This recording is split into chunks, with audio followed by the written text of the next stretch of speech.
The new Black Wall Street. Do it right, feel well, live right. Economic empowerment, real tips, insight on the new Black Wall Street. It's on the new Black Wall Street. He's your host.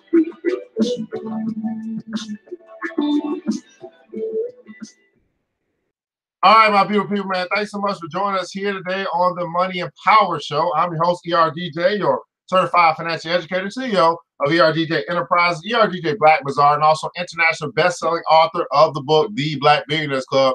It's a study of Black wealth. It's a study of the 12 richest Black people in the world today and how they built their wealth. And I just believe it. If you want to be wealthy, that's a big if, because everybody don't want to be rich. But if you want to be wealthy, you should study wealthy people. And not only is it a book, guys, it's also a club that you can choose to join to get around brothers and sisters who decided to walk away from the crowd of broke and decided to come together and learn first and then do second. That's right. You got to learn first and then you got to do. Right? So we've decided we're going to walk away from the crowd of broke and get around like-minded people to build wealth. Everybody put it down, so build wealth. You simply go to www.theblackbillionairesclub.com, www.theblackbillionairesclub.com, and join the club today. 2 levels of membership. You can start at $10 a month. That's 33 cents a day. Who knew that $10 a month could change your financial life forever? Well, yeah, it can. Financial literacy class to teach you about money. New Black Wall Street Book Club. We pick good quality books for us to read and to learn from. That's called getting wisdom from the ages. Personal development to help you be a better you in bronze, and then also the business development to help you with your ideas as far as it relates to a business or another stream of income. That's what that's considered. Well, the next level, you're going to get all that plus opportunities to make more money. And then you become eligible for our investment club, where we're going to teach you how to make your money work harder for you. We'll get you an opportunity to be a part of our stock market or stock investing classes or stock investing club, which is one leg in our real estate investing as well. But here's the thing. You have to take the first step, which is become a member. And here's the deal. You can decide to, or you can decide not to. And guess what, guys? I'm okay with that. Whichever way you decide, it's your life, it's your money. I'm okay with that. Good morning, by the way. Good morning, billionaires. Let's see, man. Go ahead and comment and let us know where you're connected from, what city, what state. Let us know where you're connected from, what city, what state. We don't know that's how far we reach. Of course, we're broadcasting right here from Atlanta, Georgia, Decatur, where it's greater. Decatur, where it's greater, man. That's what it is, man. Good morning to you. Miss Melanie Peters is in the house. I think that's a Miss K. Miss K, good morning to you. Mr. Mark Gaines in the house. Thanks so much for joining us this morning. Donto was in the house. Phyllis Joy's in the house, man. Hit that like button, that share button, that watch party button. We got Black folk talking about money and the markets in the morning. Oh, my goodness. We must be crazy. I mean, Black folk talking about money and markets in the morning. Hey, here's the deal, man. We got a lot to cover today, man. We're going to be talking about how to create a 7-figure business by yourself. Oh, who knew you could do that? By yourself, man. Stock market recap. We're going to start that first. We're going to dig into the Dow. I've been talking for the past 2 days. I'm supposed to dig into the Dow. We haven't done it, so I'm going to try my best to get to it, because I'll be finding all this other stuff I be want to talk about. I mean, Lord, dude, we got a billionaire breakdown today. We got our Black-owned business spotlight, the 6th largest Black-owned business in America. And then also we're going to look at that Black CEO who runs that company as well. Man, we got a lot to cover here on the Money and Power Show. Let's get right into it. All right, man. So first, I wanted to kind of cover here CNN Money, man. 6 things to watch. We'll look at that real quick. And you'll see here, Snapchat, they stopped losing users, and their stock soared 20%. Of course, if you remember Snapchat when it first came out, it was a $25 stock. It's now a $7 stock, by the way. Now, at first, I told people don't buy it. Now I'm saying, hey, it might be interesting. Might be on my watch list now, okay? Might be on my watch list now. That's a $7. I think that's a lot more affordable for Snapchat than $23 or whatever it was when it first came out with that IPO. Stay away from them IPOs. No, you hardly ever win. But anyway, here's Snapchat, man. They didn't add any users last quarter, but it didn't lose any either. That's good. So they're staying steady with their users. Still got to find a way to monetize that stuff. For Snapchat, it's enough to get Wall Street positively ecstatic. As soon as I hear about Snapchat adding some form of revenue generating services, that's when I'll be interested in Snapchat. But anyway, just want to show you that real quick, because I know we got a lot of Snapchat users here. That might be interesting to you. 6 things we need to watch here as we go into the market today before the bell. SoftBank and Uber, car maker, what are they talking about? So SoftBank is getting a boost from some of its huge tech investments. Japanese company said Wednesday that its operating profit increased 60% in the final quarter and 438 38 billion yen. Can you imagine for a second if we had a black-owned investment company? And we as a company, this is what we're going to do in the investment group or investment club, which we're going to be launching our information presentation tonight. So you don't want to miss that. Make sure you join us here at 9 p.m. right here on Facebook or YouTube, wherever you're connecting from. We're going to talk to you guys about becoming a part of a black-owned investment club. And we can start to do some of things like this eventually. But anyway, the Saudi SoftBank Vision Fund has pumped more than $45 billion into tech companies around the world. It has more than $50 billion still to spend. Investments in Uber and WeWork accounted for a big chunk of SoftBank's income surge, but the company lost money on NVIDIA, whose shares plunged towards the end of 2018. The company said that the Vision Fund, can you imagine that? A black Vision Fund. Oh my goodness. I can see it. Can you feel it? Boom, boom. I can feel it. Black Vision Fund has offloaded its entire stake in NVIDIA since the start of the year. SoftBank stock closed 0.6% higher. Car makers, man, a lot of car makers are going to be doing their earnings today, I guess. Toyota and Daimler, which is Chrysler, they're going to be providing their earnings. General Motors is up as well. So a lot of the automotive earnings are starting to come in. We got today, we got Fox, Humana, New York Times, Spotify. These are companies going to be reporting their earnings before the bell. Chipotle, GoPro, O'Reilly, Valvoline, they'll be reporting their earnings after the bell. So that's what we need to know as far as the things to know before the bell, stocks and things to know. Let's take a look at the market. Do a quick market recap, people. The Dow, which is the Dow Jones Industrial Average, up 172 points since yesterday. The Dow's the index that houses 30 of the most significant stocks in America. Companies like Home Depot, Apple, Nike, Disney, those are all in the Dow. Today we're going to be looking at DuPont, which is in the Dow as well. NASDAQ was up 54 points yesterday, which is an index that houses all the technology companies like Google and Amazon. S&P 500 was up 12 points yesterday. S&P 500 is considered the broad index or a benchmark. All of them are benchmarks, but we normally want to compare our performance to the S&P 500. Everybody putting on some benchmark. Good morning to you, by the way. Hit that like button, that share button, that watch party button, please. Man, can we get a watch party in Wichita, a watch party in New York City? Can we get some watch parties going on? All right. Here are your gainers yesterday. Estee Lauder, I guess this cosmetic company, right? It was up 11% yesterday. Can you imagine if you when you started your day yesterday and you went to bed, you woke up, you're like, man, my money's at 11%. It has grown 11%. How about if you got 11% raise overnight? That's exactly what you're doing. Saying, hey, my money is getting 11% raise, or if your paycheck you got 11% raise overnight, wouldn't you be excited about that? Well, this is what you got an opportunity to do when you start learning how to invest, learn how to invest. And we're talking about the stock market. There's a lot of different places you can invest, but why not the stock market, right? Why not use your phone, turn your phone into a cash cow, right? Leggett & Platt, 9.7. I don't have to go out and look for no, I have nothing against real estate, by the way. I just know that black people love real estate. I'm just saying I can make money from my phone. I ain't got to go nowhere. I ain't got to redevelop nothing. I ain't got to go look for no properties. I can look for stock. I look for companies, right? Matter of fact, I can invest in real estate from the stock market, by the way. So I know the black people love the stock market, love real estate. Nothing wrong with that. I think you should diversify, though. Everybody putting also diversify. Why not do it all, or as much as you can? Leggett & Platt was up 9.76%. Ralph Lauren was up 8%. Look at that. Polo and all that stuff people be wearing. Electronic Arts, they did their earnings yesterday. It was up 4.6%. ABO Med, I guess they had good earnings. Here's some companies that were down yesterday. Again, look at this. AMD is always up and down. I keep telling people this is a great stock. If you were into options, AMD well, I'm going to look at that one day. One day we're going to get to that. Church & Dwight down 7.5. Church & Dwight is a firearm company. Archer Daniels, Clorox, Newfield, all down yesterday. In your sectors here, here's what's hot, what's not hot. There's really nothing hot right now as far as the sector is concerned. But consumer durables is definitely not hot, down 10% for the year. Commercial services down 8.2% for the year. They're definitely not hot. Here are commodities, what I consider to be store value investments. Pretty safe investments. If you getting older, your money has appreciated. You now want to put it somewhere where it can just kind of make money for you. Oil, 53.22 cents for a barrel of oil. Gasoline went up a little bit yesterday, $2.69 per regular unleaded gasoline across the country. Right? I think I'm paying less than $2.69 here in Atlanta.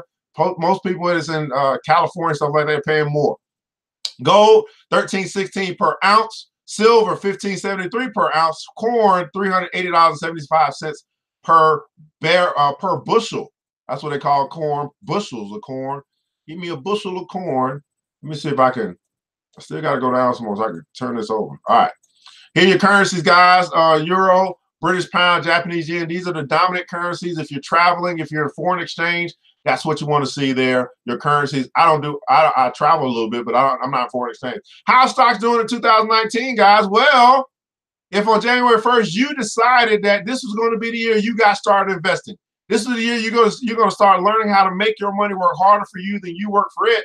Well, if you'd invested in the Dow, just followed that benchmark, you followed that index, your money will be up almost 9%, and that is in what, 37 days, or roughly 40 days, I guess. It's 31 days in January plus 6, 37 days, right? Your money will be up 9%. Just giving it a chance. Everybody gonna give my money a chance. That's right. Give my money a chance. Will you give your money a chance? Give it a chance. See, why I say it like that is because too often you and I, we are just wasting our wealth. We got $1.1 trillion of spending power, which is no power at all. It just means we make everybody else rich. Give your money a chance to turn your spending power into investing power. Give your money a chance. If you just follow the NASDAQ, 37 days into the year, your money will be up almost 12%. But yet you waiting all year to get you a 1% raise from that company, from that business, from that job just over broke. If you just follow the NASDAQ, your money will be up almost 12% right now. 37 days into the new year, but you waiting on 1% raise from your paycheck, from your job. Does that make any sense? No, it doesn't, but we ain't learned about money. That's why I'm here. SP 500, 9%, which means at the end of the day, guys, if you just decide to follow any one of these indexes, this is a New Year's resolution, you're going to change your financial situation, your money will be up no less than 9% for the year. Everybody putting comments, wow, wow. No one's ever taught us this or showed us this, man. Oh my goodness. Hit the like button, hit the share button, hit the watch party button. Black people wake up.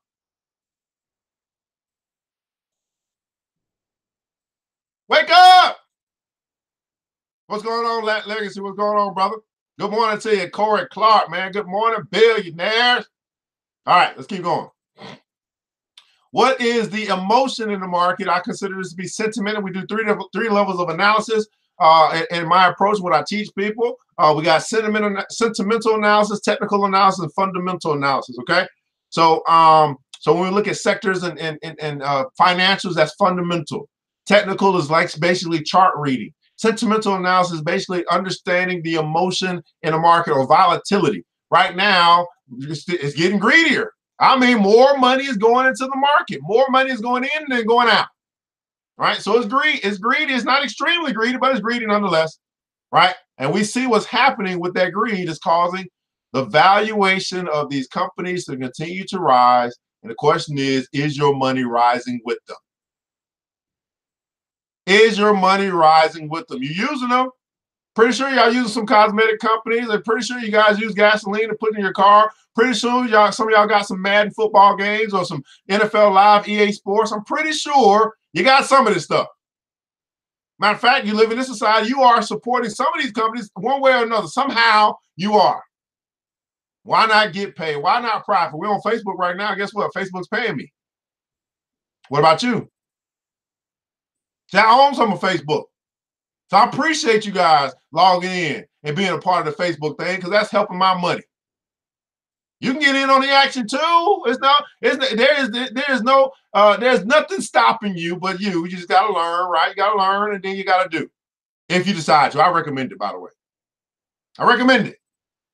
All right. Now it is time for us to dig in the Dow. Yeah. All right.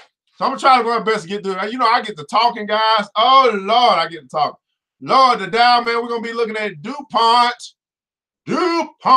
Hey, DuPont, DowDuPont is up 1.46% for the year, guys. It's a $54 stock, $54 stock, right? So $50, $55, roughly about $60, you can get you a share of Dow, of the DuPont, right? You can do that. Now, the Dow, earnings growth last year for DuPont, I'm gonna call it DuPont. It's just hard to say DowDuPont. DowDuPont was down 74% last year. Not good. No bueno. Not good. Oh, Lord. Earnings growth this year up 22%.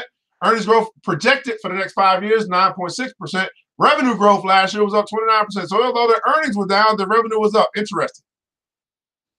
The PE ratio, 146.6. Whoa. No bueno. We'll talk about what they did. We're going to be learning. We're going to teach you about this stuff when we get our investment club going, which is coming up. You want to make sure, again, that night at 9 o'clock, you're there to watch and see about what this thing is all about. When I start talking about investment club, what it means by is this basically means group economics. We work together. Everybody putting the console of group economics. See, a lot of people talk about group economics, but when it's time to group and practice group economics, not many people show up. It's like a good term to use, and you feel good, feel a little black power in your discussion, but you have no structure around it, so you actually don't do it. But hey, we can talk about it all day long. That's what's wrong with black people. We talk way more than we do. Mr. George Fraser says it like this: when all is said and done, there will be more said than done. Let me repeat that again for the people in the back. Mr. George Fraser simply says this: when all is said and done in the black community, there'll be more said than done. How many of you guys know a lot of talkers, not enough walkers? Talk, complain.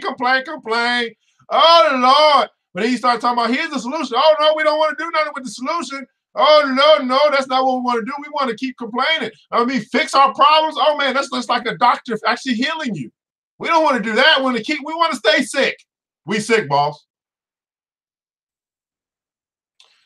DowDuPont is a $130 billion company. Okay, they're a $130 billion company. Okay, how big they are, right? They're going to report again on May 2nd. I guess they just reported recently. Their annual revenue last year was $62.4 billion. Annual profit last year, $1.4 billion. Net profit margin, 2.44%. No bueno. No bueno. Not for a $130 billion company. No bueno. 2.44%. Not that. Don't have my interest. Now, here's the interesting thing. They're saying the analysts or the quote unquote professionals, investment analysts, are saying, hey, DowDuPont is at 54.26 per share, and based upon our analysis, they are way undervalued.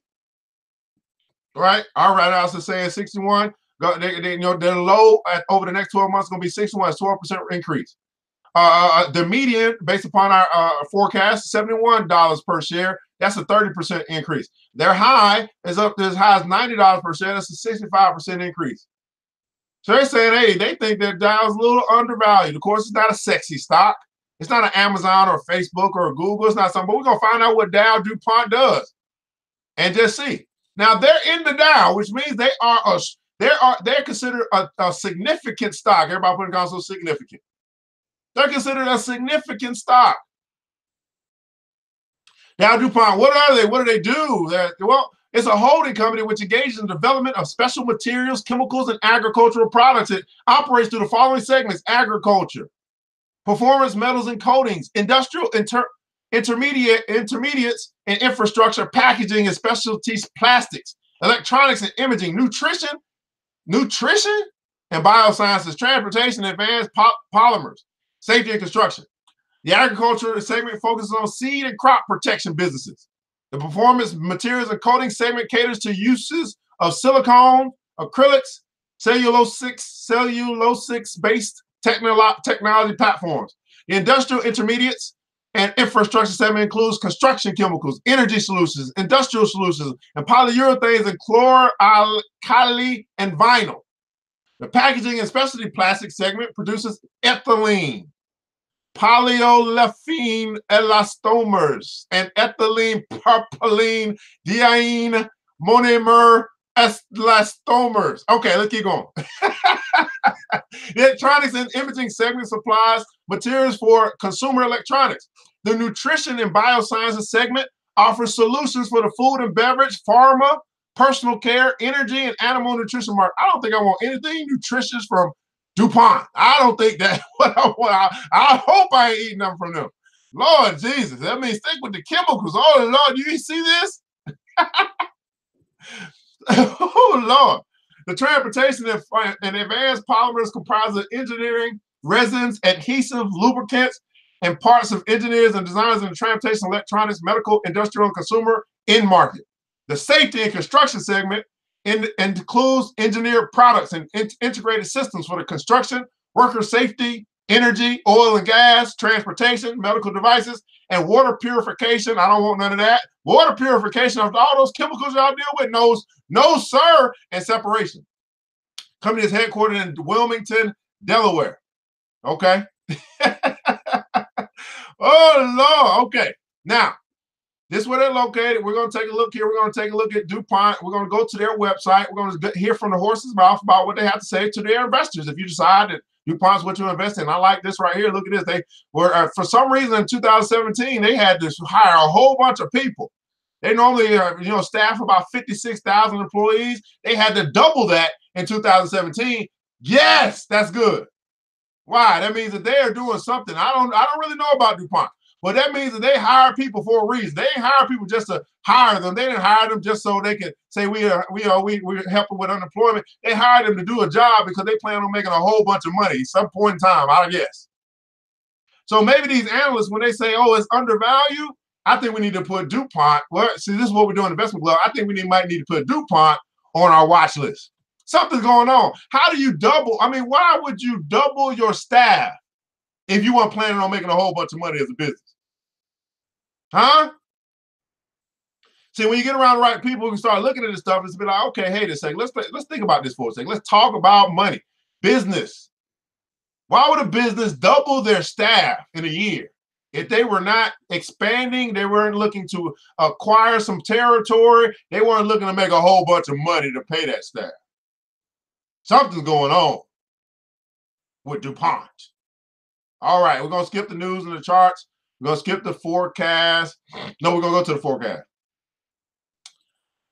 All right, 26 analysts, right? That's what they're saying. This is what the quote-unquote experts are saying. Now's a good time to buy DuPont. That's what they're saying. Basically, it's a $54 stock. We expect it to be higher over the next 12 months. We expect it to appreciate. Oh, my goodness. Right? Look at this. They're all saying, hey, 20 say buy. 2 say outperform. 7 say hold. None of them say sell this company. Again, this is a company. It's a significant stock. It does a lot for America or around the world. Here's the earnings per share the last 4 quarters, expected over the next 2 quarters. Last 4 years, expected over the next 2 years. Basically, they're saying the growth over their quarterly growth, they're expecting 43.7% growth. Annually, they're expecting 16%. Yes, bueno. Or si bueno. Yeah, si bueno. Sales over the last 4 quarters is projected over the next 2 quarters. Sales over the last 4 years, projected over the next 2 years. It's saying, hey, sales expected to grow 14%. Growth for annual over the next 2 years, 5%. Si bueno. Si bueno. Si bueno. All right, the financial. I'm not going to go through all of this because I do this kind of every day, but I'm going to try to fly through this. Net revenues, what does that mean? How much stuff they sold? A cost of goods, so how much it cost them to then sell that stuff. You know, they got to buy stuff and then, or create stuff or make stuff, and then they can sell it. Just like you and I, if we're in business, we got to get something. We got to get all the materials together, and then we can put it on market for retail. Well, here's how much it cost them to do business. Here's how much they made after doing business, and here's what their gross income after all that's concerned. $20.6 billion. That's just like you getting your paycheck. You got a gross pay, gross income, gross pay, no different. Right? Now they got to pay their taxes. Now they got to pay expenses. Just like you pay your taxes, you pay Medicaid and Medicare, federal taxes, then you put money into your retirement account. If you do that, hopefully you do, right? And then you come down to their net income, $3.8 billion. Their net income, they then can use to do something with. Now, this is what they're considered to be their discretionary income. Okay? This is what they're considered to be their discretionary income.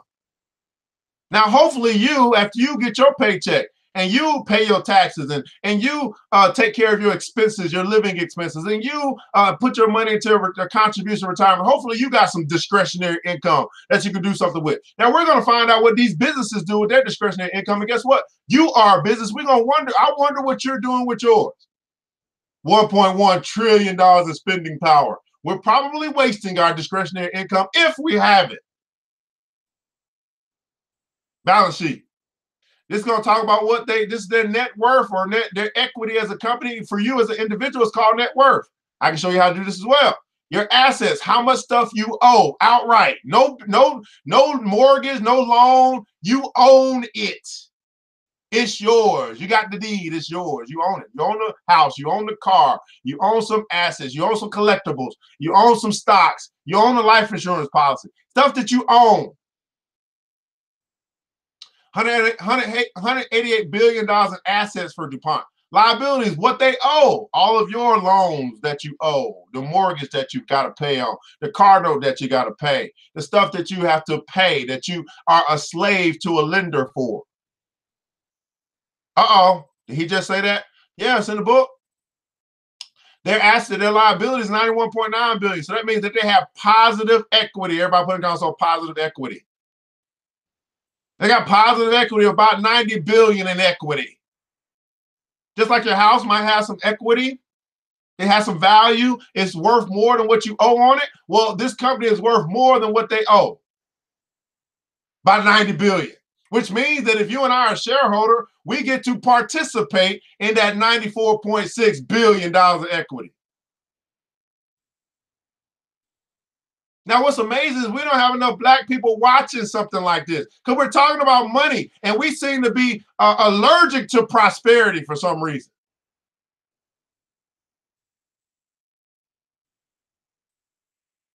I'm literally giving away free financial education, but yet we talk about what the school won't do for us when we can do it ourselves. Well, guess what? I'm doing it for ourselves.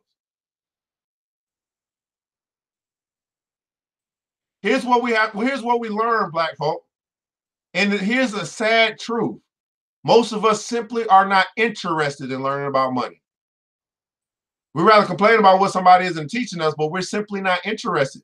That's why they're not teaching it. If we demanded to learn, guess what would happen?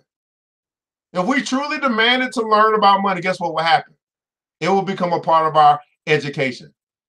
It will show up in our school system. It will show up not even in public school. It will show up in private school. It will show up in our charter schools. It will show up in our Montessori. It will show up in our where we take our kids, the little pre-Ks. It will show up if we truly were interested, at least interested, in learning about money. But the sad reality, black people, the fact is, the truth is, we're not interested. We're more interested in spending money than making money. Conditioning. Don't shout, please debate me on this, by the way. I love for somebody to tell me I'm wrong. All right? Please tell me I'm wrong. Cash flow statement. Now, remember we talked about that $6.8 billion? I think it was $6.8 billion. Anyway, they didn't report. They still got to put this numbers in for 2018. I guess they still updating it. $1.6 billion was their net income starting line. That net income from 2017. They invested some of that 1.6 and they got back 4.8, 4.4. They also borrowed or financed to actually increase their cash flow. That's why you borrow money, to increase your cash flow. So cash isn't king, credit isn't king, cash flow is king. Everybody put in the console cash flow. You learn from these businesses. The businesses, they invested money, but they also borrowed money. Why? To increase their cash flow. Not to go further into debt. That wasn't the reason. The reason, right? The reason why they borrowed money was to increase their cash flow. Not to buy more stuff. I mean, they probably bought more stuff with it, but that wasn't the reason. That wasn't the sole purpose of borrowing money. It was simply to increase their cash flow. Who's teaching you this? So that means there's some strategy behind them borrowing the money. They got something they want to do with that money to then go get something that's going to make them more money. So let me give you an example. I see Corey Clark here. I see some other people. I know that this is what I did, right? When I was in a cash flow crunch, didn't have much cash, I had good credit, and I still do. Guess what I did? What I did was I went and leased a car. I leased the car because I knew I could then use that car to make money. I didn't get the car just so I could look good driving down the road. No, I got the car so I could use the car to go make money. So I started out with when my car went down, I sold my car. Now I leased the car. So I sold the car that I owned. I leased the car. Now I used that car to do Uber and Lyft. So I got credit, right? I leased the car. It's under my business name, by the way, not my personal, but at any rate, I leased the car so I could then go use the car to go make money. Anybody follow what I'm saying? That's called strategy. Everybody put it on strategy. And now I still have the car, and I still use the car to go deliver my own stuff. I don't do it for Uber no more. I do it for ERGJ Enterprise. I said if I can deliver people for Uber, I can deliver my own stuff, for my own benefit, for my own company. That's what I do. It's called strategy. Do you have one? So Corey asks, is it a good time to buy before they release earnings? Great question, brother. Not going to answer it because that's going to be something we cover in the investment club that is not for the public. Yeah, I'm not giving away free stuff like that. It's true. It's the truth. You're not wrong. That's one of the pet peeves. They don't teach about money, but trigonometry. Shaking my head. All right. So this is DuPont. Now what we supposed to do, guys? Oh, we're supposed to go over here and go check them out. All right. So now y'all seen DuPont. Let's go take a look at their website. Bam. All right, we looked at Snapchat already. I can cancel that out. All right, here's their DuPont. Guess what? Right at the top. Boom, investors. All right, they got a theses, net sales 80 billion, all this stuff, man. Filings with the SEC, fact sheets and quick links. They got stock over here, 5426. Feature reports, the Bank of America, Merrill Lynch, Global, some stuff down here that you might want to read. I just want to find one thing, and that's their dividends. Historical DuPont, Dow and DuPont used to be two separate companies. They have merged. That's what it is. Okay, they merged. That's what it is. I'm like, why am I calling this thing? I used to be DuPont and used to have Dow Chemicals and DuPont, which is, I guess, paint and stuff like that from what I remember. That's all I remember about DuPont. Dow, I don't remember Dow Chemicals. They used to merge. That's what happened. Generate stock quote. We see this here. Stock chart, we can see that they got all the stuff right here. You come straight to them if you wanted to. Right? Here's their dividends, right? Dividend, 38 cents. They paid okay, so they pay quarterly, 38 cents. So we take the 38 cents, right? Multiply times 4. That's $1.52. We take that $1.52, right? And we divide it by their stock price, which is 54.26. Multiply times 100. They pay a 2.8% dividend yield right now, based upon the stock price, right? They pay a 2.8%, which means that if their stock didn't even appreciate, go up in value, they were still going to pay you for being a shareholder every quarter, right? Every year, annually, you're going to get money. They're going to pay you for being a shareholder. Now, what that makes? Think about this for a second, black people. A company is going to pay you to own a piece of their company. Where they do that at? I really want you to get this, right? A company will pay you for owning some of their company every quarter. Every 3 months, they're going to pay you for being an owner. Huh? Hello? Hello? A company is going to pay you every 3 months just for being an owner of their company. Wake up!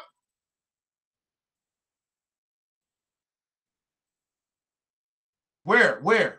Who else? Who else other than ERGJ is giving away the game for free? I might have to pay $9.99. Jay-Z, I'm gonna give Jay-Z some props. Jay-Z gave the game away for $9.99 or $19.99. I'm giving the game away for free.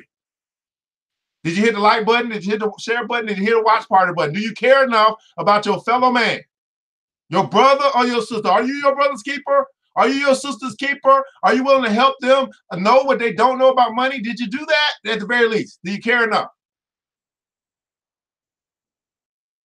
So Vivian, you said why? You know why, Vivian?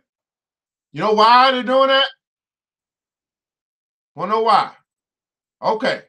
You want to know why? Let's go back. Why, Vivian? Because of this. $94.6 billion in equity. That's why. That's why. What are they gonna do with all? What are they gonna do? Listen, listen. Oh, how long they been around? I don't think they told us. Well, they merged, so I guess it's hard to say exactly how long they've been around. But they've been around for a long time. We had to look and see how long Dow's been around, how long DuPont's been around, right? We can see that. Oh, let's do that real quick. And then, did you notice that their website isn't secure?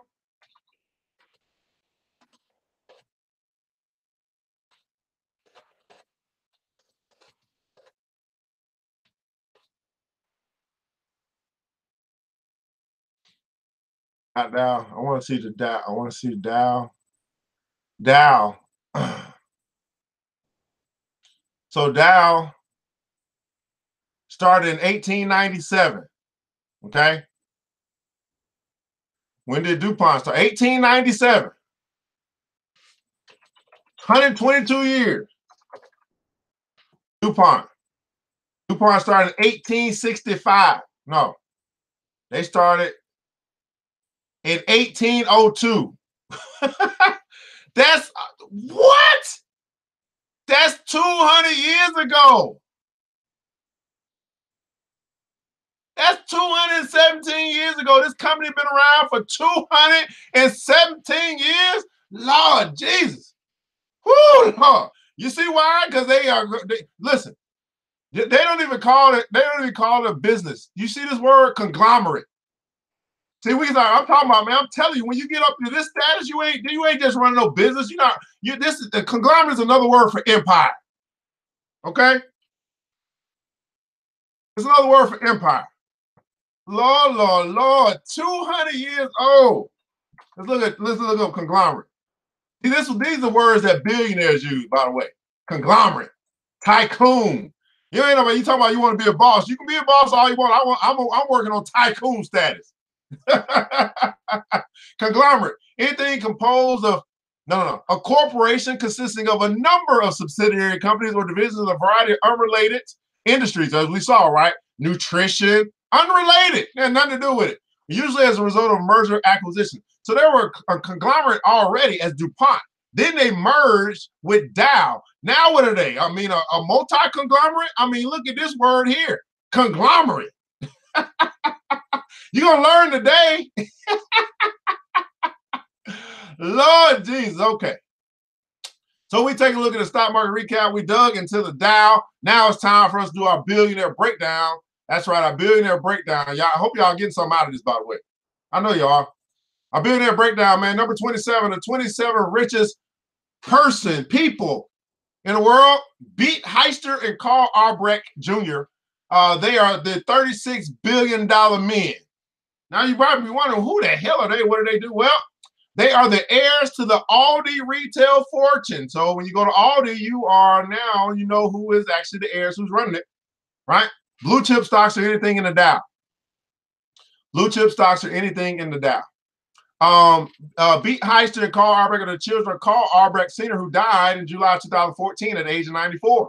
After World War II, Karl Sr. and his brother Theo Sr., who died in 2010 at age 88, took over their family's corner grocery store. Who would have thought?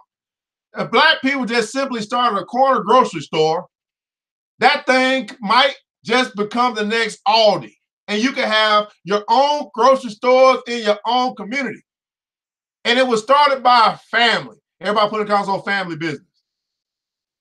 Now, I don't know about you, but see, what has happened in our community is there's been some destructive tactics called propaganda that causes us not to like to work with each other. And then we say, oh, you can't work with family. No, black people, you can. You just choose not to. Well, they chose to work with family. They chose to work out all their issues with the family and whatever it is was going on because they looked at that family and said, no, this is about business. We're going to leave the family stuff at home. We're going to deal with the business stuff at business. And guess what? The business is still a family business. Now I know what happens. You get the pride thing when you grow up and say, I don't want to be a farmer, Dad. I'm gonna go out and be an engineer. And you leave the family business. Well, guess what? You're leaving what's considered to be a possible empire. You're starting over on your own because of your own sense of pride. So you want to be an engineer? Well, that don't mean you can't still be a part of the family business. The farm needs some engineers too. Oh, don't shout me. Please, somebody debate me on this. I'm really asking somebody. Please check me, please. Check me, please. I don't know what I'm talking about. Just a young brother. I don't know what the hell I'm talking about.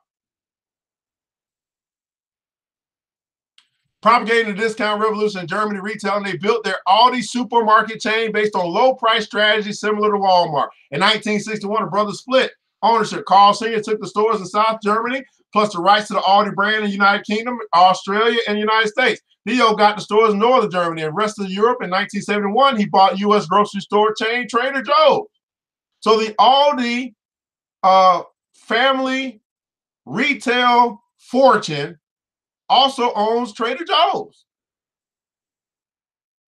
And it started out as a family corner grocery store in Germany. This is why I love to study billionaires. I don't listen to all these people who don't know what the hell they're talking about when it comes to money. Because I come over here and I'll be like, man, they started with a grocery store, a corner grocery store. They started in their hood. Oh, don't shout me down because I'm preaching good. They started in their hood. What makes them different? They kept it going. They valued the family business, and they grew it and grew it and grew it from generation to generation. It's still run by the family. All right, let's keep going.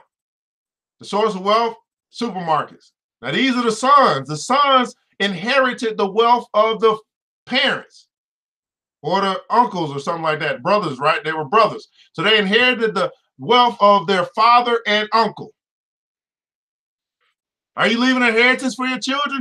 Because it's going to come through business, by the way. I think we've learned that by now. Hopefully, if you've been watching this long enough, you've been watching this show, inheritances to your children's children are coming through business.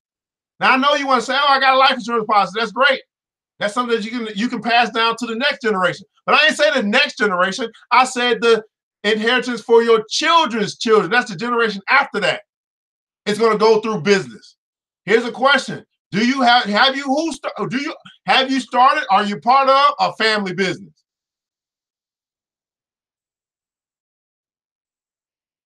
Now, no disrespect to the church, but I ain't never heard them talk about a family business that they can then leave to their children's children. There's got to be some strategy around these scriptures that you can actually do.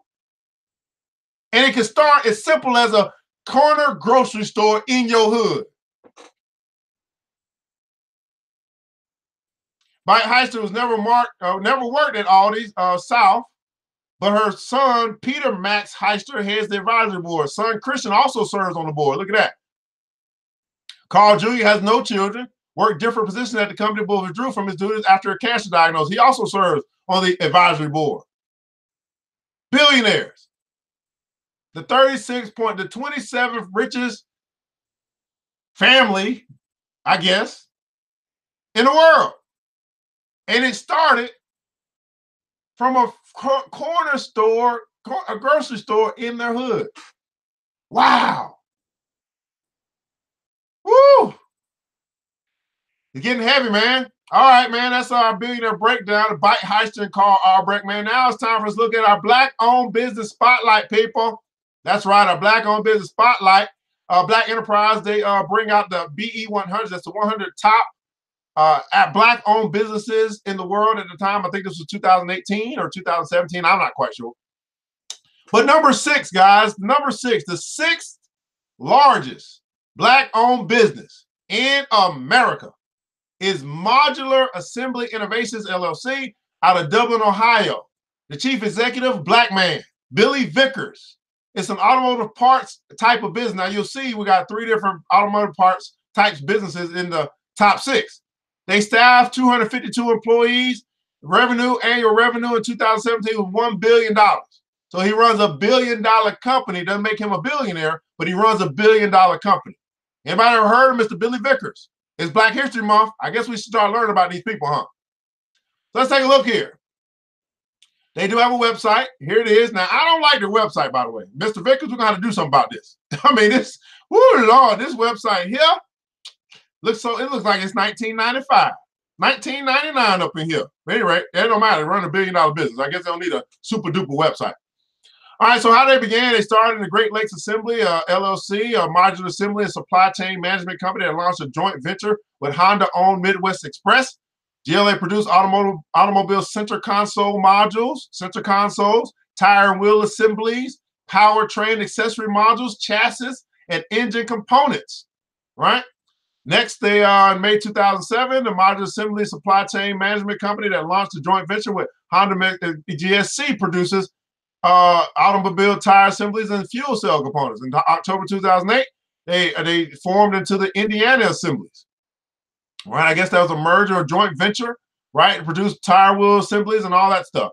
And here they are today. They culminated with Billy Vickers establishing a modular assembly innovations as an Ohio LLC.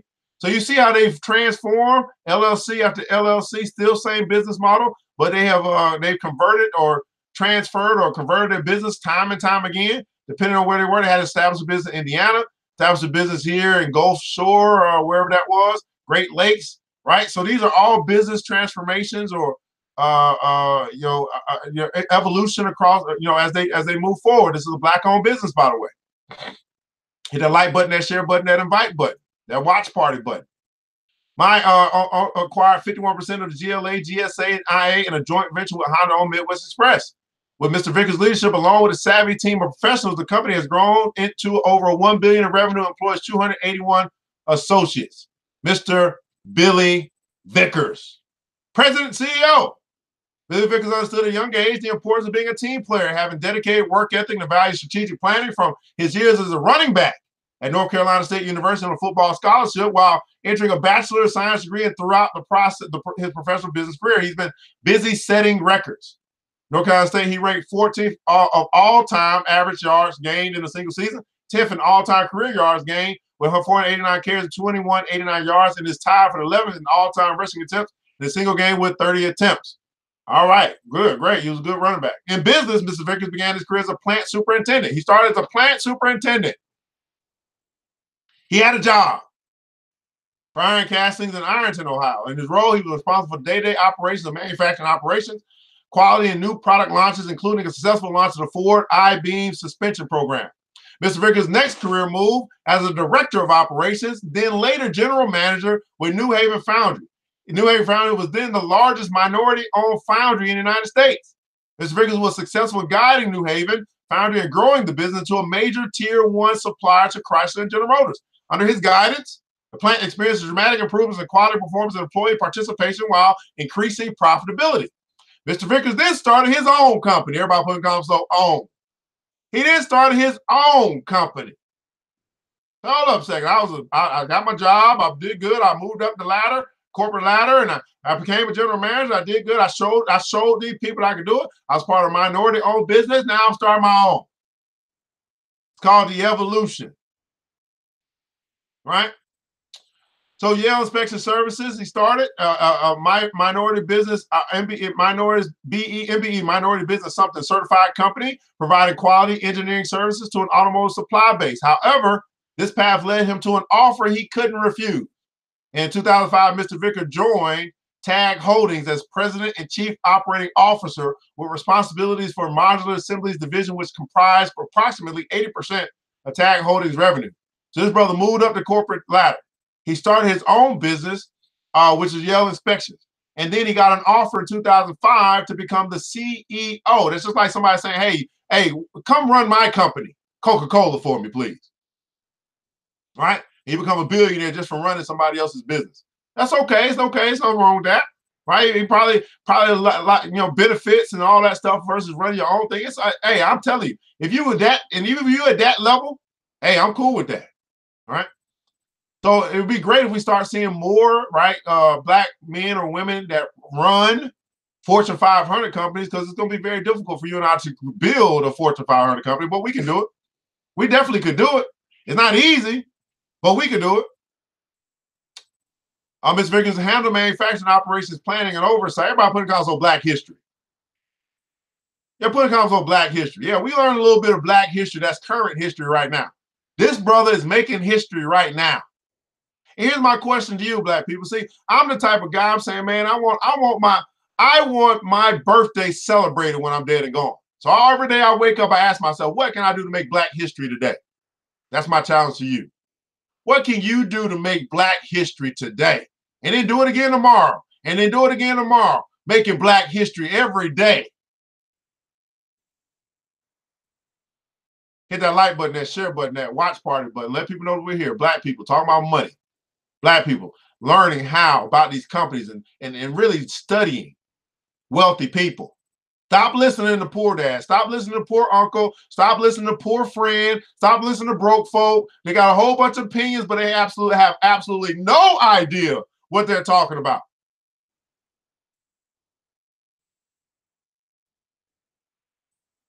We're literally reading Black history right now.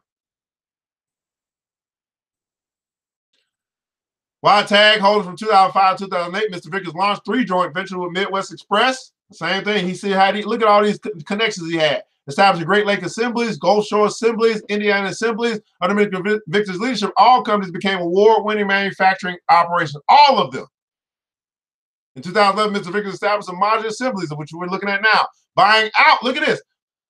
Buying out. He established modular assemblies in 2011. So he became a CEO of a company. And then he established his own company and bought out the company that he was the CEO for. Bought him out. Oh my God, boy, Mr. Vickers, I'm glad we read about you today. He became the CEO. He said, okay, I started my company, Yale Inspections, which is an MBE certified, minority business, something, whatever the E stand for, certified. Somebody tell me what the E stand for. I'm tired of trying to figure it out my head. Then he became the CEO of probably a white-owned company, Tag Holdings. He helped them to prosper. Then in 2011, he said, man, I'm going back to owning my own. And then he bought them out. Now, he didn't buy them out totally. He just bought out their interest in what he established, which was GLA, GSA, and IA, becoming majority owner of the 3 JV joint ventures with MEI, a Honda-owned company. Man, this brother's slick. He reminded me of who he looked like. Don't he look like that dude from the wrestling? He looked like, what he look like? What's their brother's name?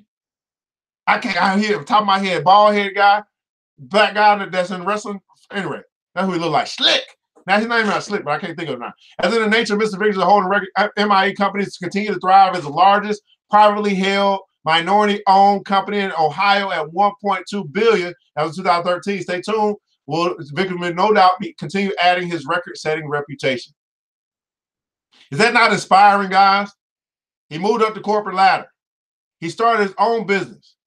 Then somebody brought him an offer that he couldn't refuse, so he became the CEO of another business. He still had desires to own his own stuff. And then he started his own company again, and then bought out the people who hired him as a CEO. Man, that's a boss move.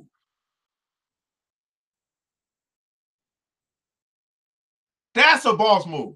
That is a billionaire boss move.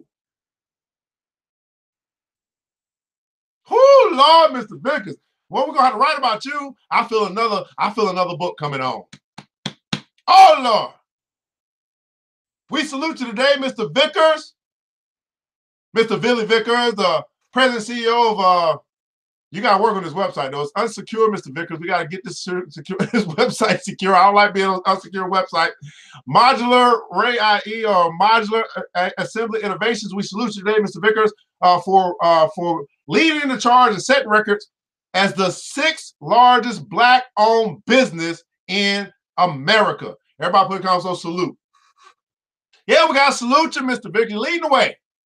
Now, here's another profile, guys. You guys can read this on your own for Black entrepreneurs and executives. It goes through this whole thing, probably the same thing we just read, by the way. But anyway, a little profile, I found that as well. Now, we got about a few more minutes left. I want to make sure I want to get to this. How to create a 7-figure business by yourself. I found this to be very interesting. Now, it's not something I came up with, and I don't necessarily agree with everything, but I figure we'll look at it anyway. How to create a 7-figure business by yourself. It was written just yesterday, by the way. Got a whole bunch of views. You know, that's what they call clickbait, by the way. Clickbait, they got me. Clickbait, they got me. All right, so anyway, Elaine Profelt provided by Brian Karl. So Elaine Profelt is the author of the $1 Million One-Person Business, is a book that looks at how entrepreneurs are generating 7-figure revenues in businesses where they are the only employees. So Black people that are entrepreneurs are self-employed, this might be something you might want to look into, see what's going on. So here she said, several years Profelt discovered the U.S. Census Bureau report, whatever. She found these entrepreneurs typically run e-commerce. Look at that. So several years ago, Profelt discovered U.S. Census Bureau statistics revealing pockets of businesses with no employees that earn between $1 and $2.4 million in revenue. How many guys want to run at least $1 million business? You're an entrepreneur. You got a business that you're currently running right now or thinking about running. It's stuff that we talk about in the Black Billionaires Club, by the way. I invite you to join the club so we can actually help you to scale your business up. It's called business development. That's right. Go to www.theblackbillionairesclub.com, www.theblackbillionairesclub.com, and join the club today. So Ms. Profelt said, hey, when we looked at this data, we found that there's some businesses that have no employees. And they're operating $1 million business. How are they doing that by themselves? So some of you guys say, I can't do it by myself. Well, a lot of stuff you can do by yourself. You just don't know how. Uh-oh. If they can do it, I can do it. Everybody put in the comments. So if they can do it, I can do it. Now, I don't recommend you do it by yourself. I'm just saying, there's sometimes you find yourself alone because you're the only one that want to work. Everybody else want to get paid, but you want to do the work so you can get paid. They just want to get paid, but you know that you got to do the work. Because in all labor, there's profit. So how in the world are they doing that? Well, they typically run an e-commerce business. Well, guess what I do, guys? I run an e-commerce business. I can show you. I can teach you how to do that, but guess what? You got to become a member. They are informational, right? To give out their informational type of business. Just providing information. Look at that. Providing. Who knew you make so much money just providing information? That's called being a service. Professional or personal service business. They're service-based businesses. Providing some informational e-commerce service solutions. They also depend on at least 1 or 2 key strategies to succeed. Okay. Well, number 1, they use automation. A lot of stuff they're doing by themselves because they're not doing it at all. It's automated. And they outsource. That means that they contract with other people to do the work for them. Got a job? Okay. Well, I don't do it myself, but I'm going to send this thing out and it's going to get done. I know how to delegate. I know how to use the internet to find somebody on Fiverr to do it. You know what I'm saying? They outsource creatively. A new entrepreneur might spend their first year scrambling from one project to the next and worrying about unplanned expenses. After a year, they should generate enough revenue to divert some toward either automating or outsourcing mundane tasks. You want to know how I get so much done in a day versus maybe you? Because I don't do it all myself. I'm not stupid. Not that you're stupid. I'm just saying I'm not stupid. How is it I'm running 2 companies from my bedroom?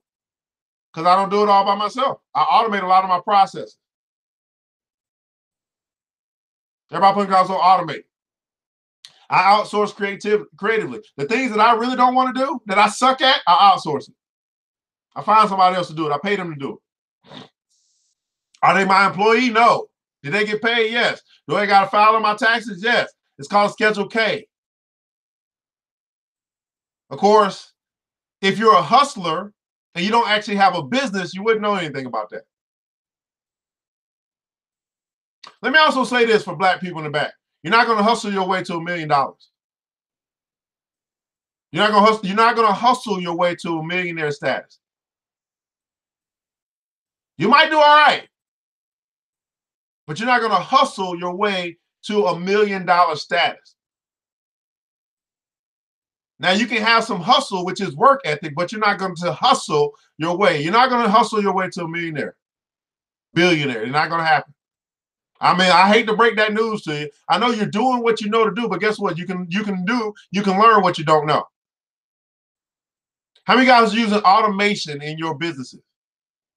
Now, why am I saying this? I know I'm talking to business. I'm talking to people who want to be business. I'm talking to people who want to leave an inheritance to their children, and they understand they got to do it through business. At some point in time in their life, they realize I got to do like Mr. Billy Vickers did. I might become the CEO, but I'm going to do my own. I'm going to buy them out.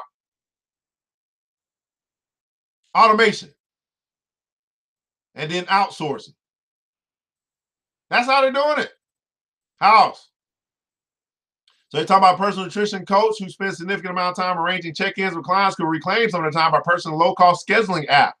Many of these tools are affordable for entrepreneurs. It's affordable to you. With modest budget, Profile recounts how an e-commerce project she consulted 11 years ago cost more than $50,000. Today, that project will cost less than $1,000, thanks to tools like WordPress and Shopify. You want to learn e-commerce? Join the Black Billionaires Club. You want me to teach you? Join the Black Billionaires Club. Or figure it out on your own and just take a long time. And then you're going to come and say, well, I want to learn what I don't know now. Let me join. Either way, I'm okay with that. Entrepreneurs Profile also extensively work with contracts on sites like Upwork. Man, I don't know, but hey, if y'all don't tag some entrepreneur right now, we over here dropping gems on stuff that they could be using to make their life easier. They don't have to be running around all over the place all day long, hustling and bustling. That's not the entrepreneur life. That's the life that you created, but that's not the entrepreneur life.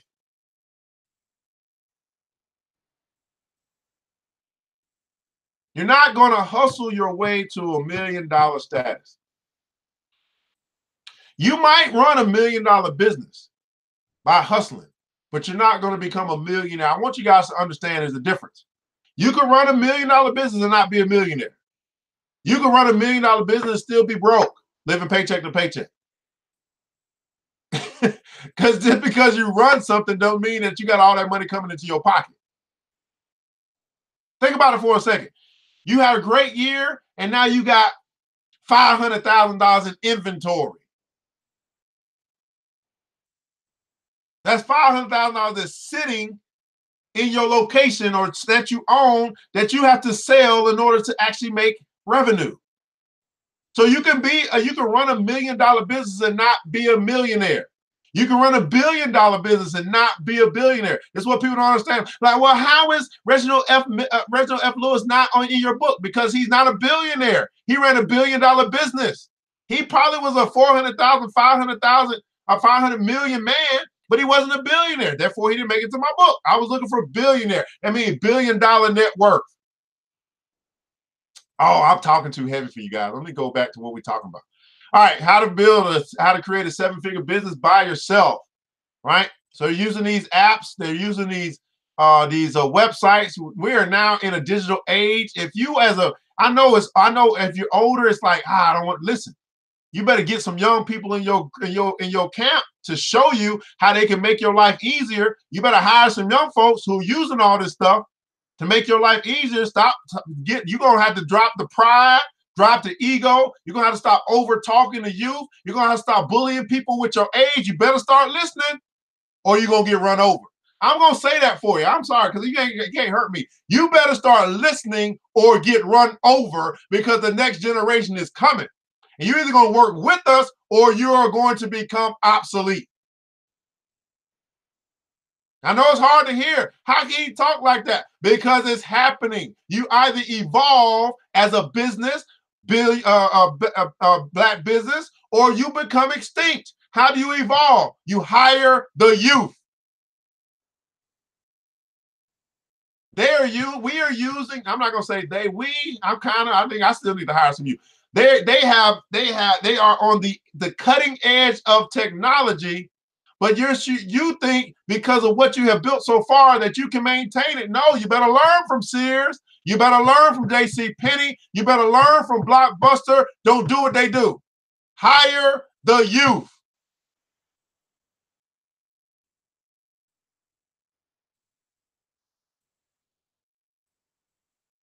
Woo! Lord. Shopify, WordPress, Upwork, right? Guess what else they're doing? There's another thing that entrepreneurs don't understand. They charging a higher price. Well, how is that? How are they going to compete with a Walmart? I'm not.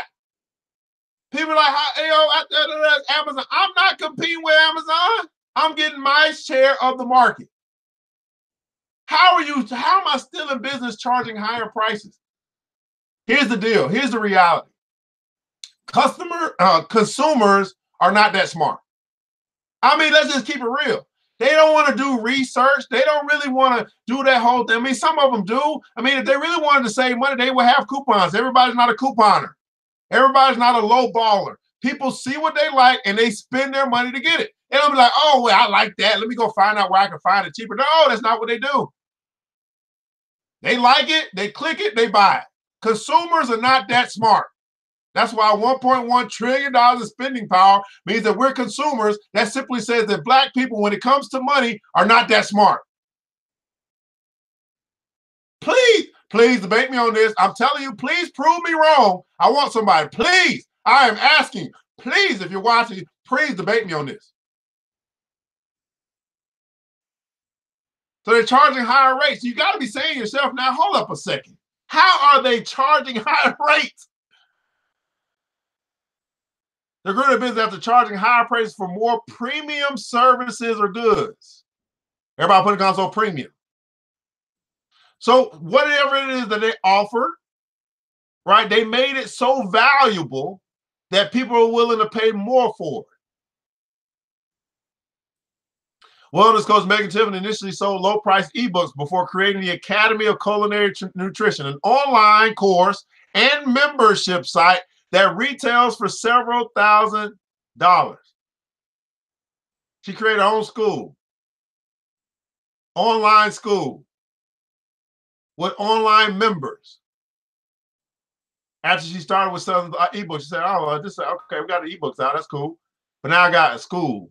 Now I got members. Now I'm teaching, training, and for premium dollars for people that want to get into culinary nutrition. I hope some light bulbs are going off this morning. I hope you hit that like button. I hope you hit the share button. I hope you hit the watch party button. I don't know how long I'm going to do this for free, by the way. I'm going to keep doing it for free. This is what I love to do. This is my normal. This is just what I do in the morning anyway, so it don't matter to me. Martial arts expert David Fagella developed partnerships with martial arts experts in the United States and Norway. So what? Online course. How many guys got online courses? That's 2 in a row right there that do online courses. Why not you? One thing that I teach, the one thing that I teach to my members and to the members and to people that I coach, there's always going to be money in training and coaching. When did I learn this? I learned this when I was in the automotive business. I was a salesman. I sold cars, parking lot pimping. And one thing that I realized was that the salesman, there was a revolving door of people coming in and coming out that was selling cars. But the one thing that was steady was the training manager. The training manager. The Grant Cardones of the world. That's who he was before he be a real estate person. He was a car sales training person. He used to come in, send his tapes and all that stuff. We used to listen to that stuff. I'm like, damn, Grant Cardone. This is before y'all know Grant. I was like, damn, Grant Cardone got a training manager. I put it in my car, listen to it on the way to work, pump me up, help me with closing techniques. He was training and coaching. Now you got it online. And guess what? Grant Cardone is still doing the same thing. Now, you guys may think that Grant Cardone makes a whole bunch of money in real estate. I want to tell you, he makes more of his money in training. He makes more of his money in memberships. He makes more of his money going to these 10X conferences than he does in real estate. But see, we don't see that because his core business is real estate. But his core cash flow is training and coaching, speaking, teaching. This is why, again, as a teacher who is undervalued in the public school, in the system, still a great teacher, you should learn how to leverage your teaching ability to create your own school, your own online school, and make guap. You can learn it. I can teach you. Join the club.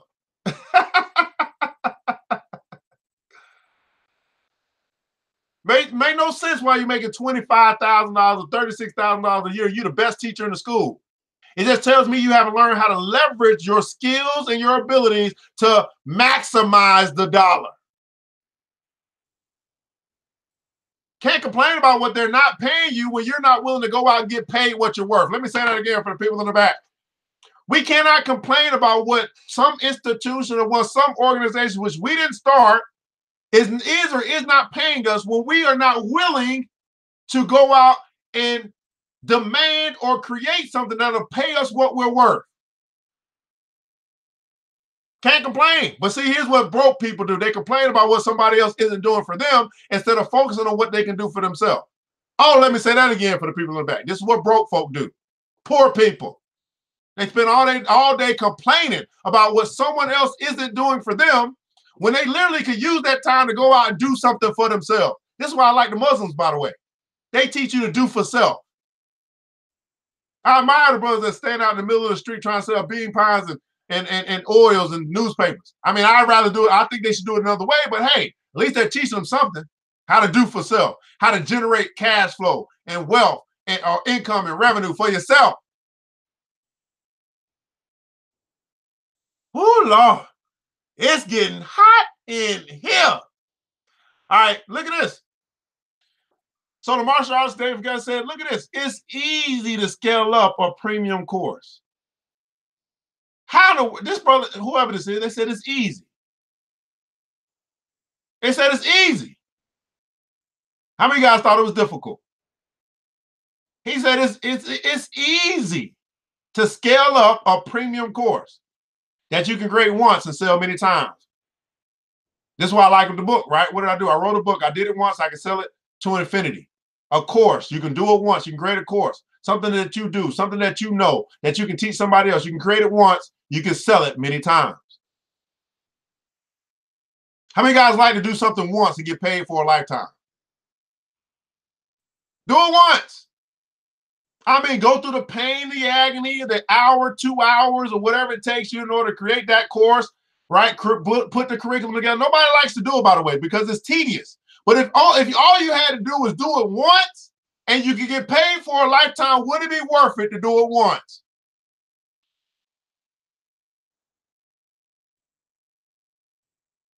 Huh? It said it's easy. But here's the deal, black people. Here's what I found to be true in life. My mentor, Mr. Jim Rohn, he said, well, what's easy to do is also easy not to do. And most people choose easy not to do. It's a choice. So it's easy.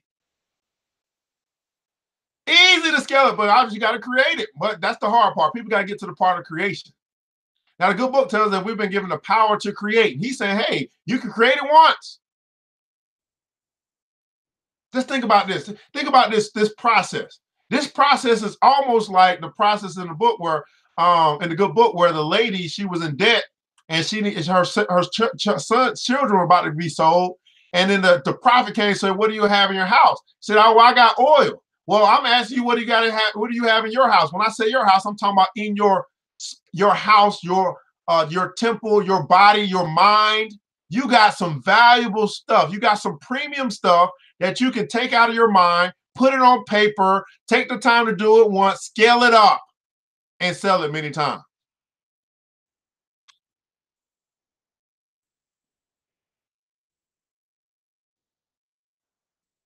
What does this mean? It just simply means that when you get serious about leveling up financially, when you get serious about taking your income to another level, when you get serious about providing premium services and products that come from your inside, that come from the ideas that God has given you himself, when you get serious about your ideas, then your money will get serious. I mean, you're going to start making some serious money when you get serious about your ideas. Let's keep going. Look at that. Follow your passion. Now, I'm gonna teach on this because too many people, we can tell the general public or the people that are close to you, the people that's in your circle, they know what you're passionate about. You talk about it all the time. You post about it all the time.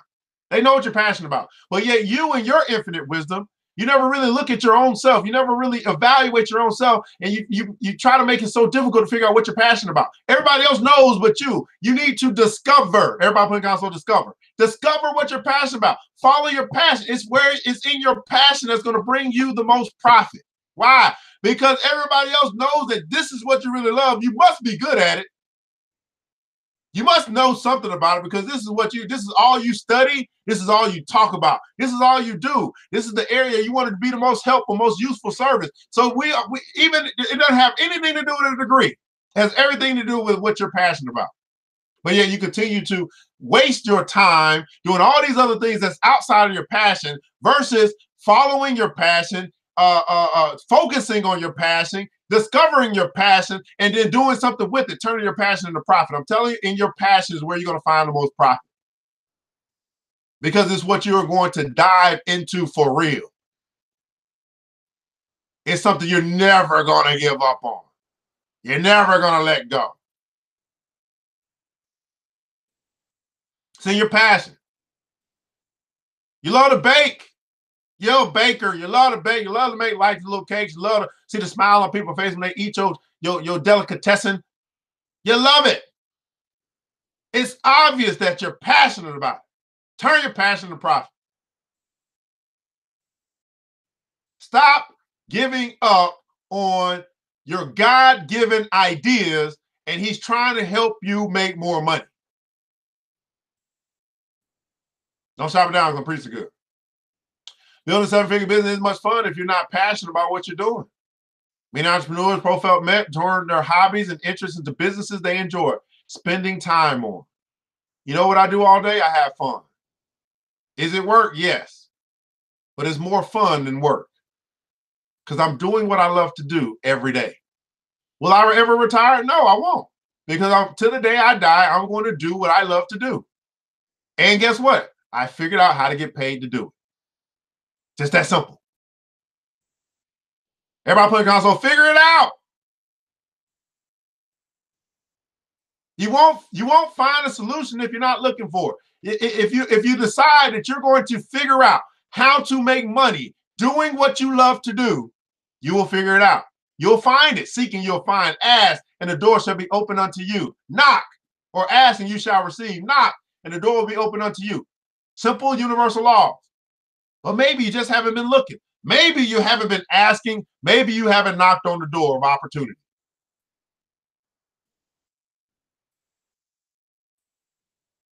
This is the Money and Power Show. I'm your host, ERGJ, Certified Financial Educator, CEO of ERGJ Enterprise and ERGJ Black Bazaar. In the comments below, I'd like for you to share one thing that you learned today. I don't do this just to do this. I can do this in my own spare time. I can do this not going live.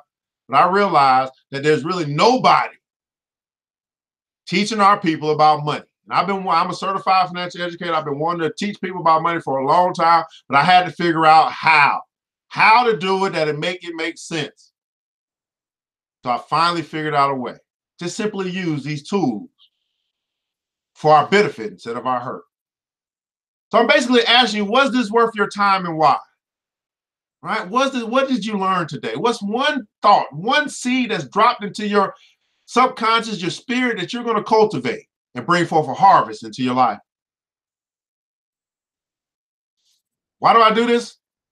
Because I am my brother's keeper. I am my sister's keeper. And I want you to win with money. Now, here's the good news. You don't have to do it by yourself. If you could do it by yourself, it'll already be done. We invite you to join the Black Billionaires Club today. Those that are here right now that are part of Black Billionaires Club, go and put in the console #BBC. Black Billionaires Club gives you two options. $10 a month, that's 33 cents a day. Who knew that $10 a month can change your financial life forever? Yes, it can. The same way a $10 book changed my life, same way a $10 a month commitment to your success can change your life. Get financial literacy classes. You'll get the New Black Wall Street Book Club. We'd have that. Go through these books that the millionaires and billionaires read. All right, personal development mastermind group, business development mastermind group. One to help you become a better version of you. I believe that too many of us bring our personal ish into our businesses. Well, we need to fix that. Business development, help you scale, help you take your idea, turn your idea from dream to reality, help you to scale your business, help you to understand the tools that are available to you that you can use to create a 7-figure business by yourself if you had to. What's that next level of membership? Well, all of that plus, we're going to give you opportunities to make money. Matter of fact, we just had a lady yesterday made some money through our distribution network. Investment Club, we're going to talk about that tonight. Tonight, you want to join us. You want to make sure you're here. ERGJ Enterprises on YouTube or Facebook at 9 p.m. where we unroll or we present the information for our new investment club that you can be a part of. That's going to be stock investing and real estate investing. And also, the biggest part, the education on investing. You keep talking about, hey, you want to learn how to evaluate companies? You learn that in investment education. You want to learn what are blue chip stocks? You learn that in investment education. Donald Hurst, did you become a member of the BBC yet? No, you have not. Please don't do that. D. Harvey, are you a member yet? No, you're not. Go ahead and go and subscribe. Beatrix, no, you're not. Go subscribe. That means that you're paying to be a part of our membership and you're getting all of these benefits. Either way, make sure that you actually subscribe, right, to become a member today.